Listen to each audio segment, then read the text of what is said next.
Subscribe to our YouTube channel and press the bell icon to get the latest updates.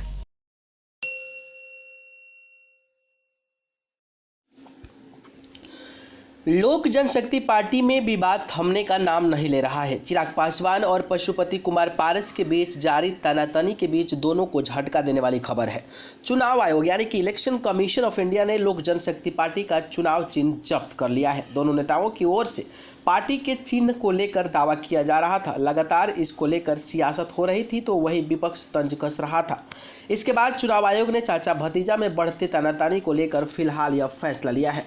गौरतलब हो कि LJP के संस्थापक और पूर्व केंद्रीय मंत्री रामविलास पासवान के निधन के बाद पार्टी में दो गुट हो गया था। चिराग पासवान अकेले पड़ गए हैं तो वहीं बाकी सांसद उनके चाचा पशुपति कुमार पारस के साथ चले गए हैं। उसके बाद पशुपति कुमार पारस को केंद्रीय कैबिनेट में भी शामिल कर लिया गया है। वहीं चिराग पासवान अपने नेतृत्व बिहार में पदयात्रा कर रहे हैं। दोनों के बीच लगातार तनातनी अब पार्टी के चुनाव चिन्ह को लेकर आयोग के पास मामला पहुंच गया है। वहीं बात करें तो अभी शनिवार को ही एलजेपी चिराग गुट के बिहार प्रदेश मीडिया प्रभारी सह प्रवक्ता कृष्ण सिंह कल्लू ने पार्टी के राष्ट्रीय अध्यक्ष को लेकर जदयू और बीजेपी पर सवाल उठाया था। उन्होंने कहा था कि बिहार बीजेपी के प्रदेश अध्यक्ष संजय जायसवाल सर्टिफिकेट देने वाले कौन होते हैं कि एलजेपी का राष्ट्रीय अध्यक्ष कौन है।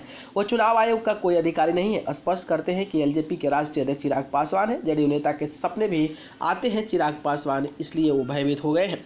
वही बात करें तो बिहार में दो जगहों पर उपचुनाव है जहाँ पर कयास लगाए जा रहे थे कि चिराग पासवान की जो पार्टी यानी कि लोक जनशक्ति पार्टी है वहां से चुनाव लड़ सकते हैं, लेकिन जिस तरीके का इलेक्शन कमीशन ऑफ इंडिया का आउटपुट आया है उसके बाद से तो उनका चुनाव लड़ना भी मुझे नामुमकिन लगता है, जिसके चलते हो सकता है कि जो वहां पर एनडीए अलायंस है उनको फ़ायदा हो जाए। खैर, इस पर आप क्या सोचते हैं कमेंट बॉक्स में ज़रूर बताइएगा। धन्यवाद।